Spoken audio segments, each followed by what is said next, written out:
Good morning, I'm Nivareti Manu, and this is your morning news fix for Friday, 8th of August.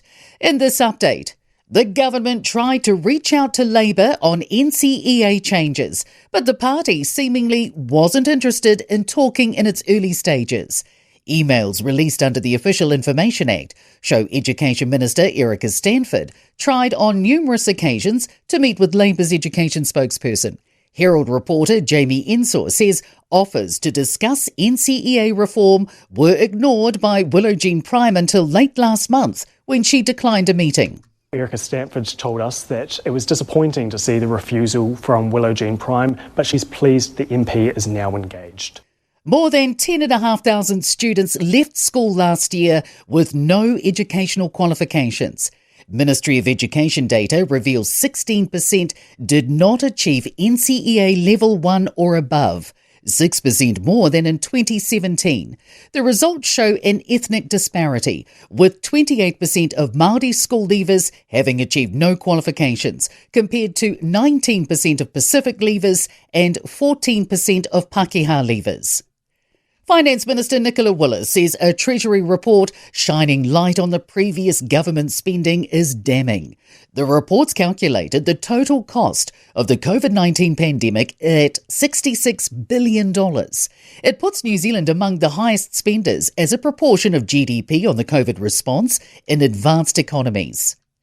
Doubts are already forming over whether an upcoming meeting between Donald Trump and Vladimir Putin will go ahead. The Kremlin says the US president and his Russian counterpart have agreed to meet in the coming days.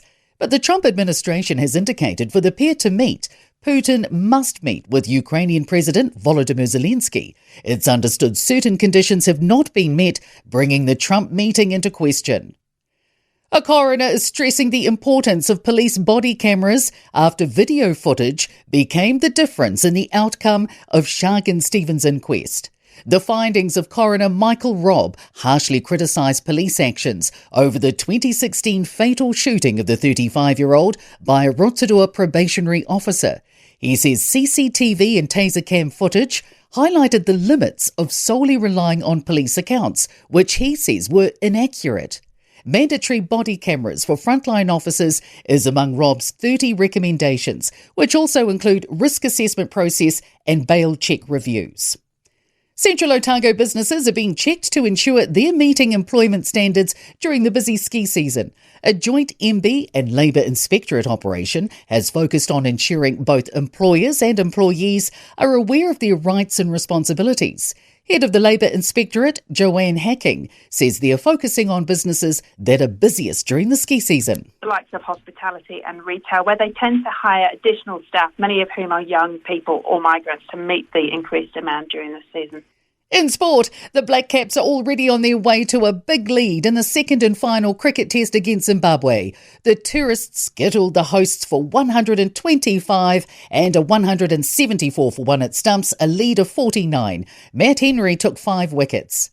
The Tall Blacks have gone 2 from 2 at basketball's Asia Cup in Saudi Arabia, hanging on for a 94-86 win over the Philippines. The Melbourne Storm have thumped the Broncos 22-2 at Amy Park to move provisionally top of the NRL ladder. I'm Nivareti Manu, and that's your latest news fix. We'll be back with the next update at midday from the Newstalk ZB newsroom.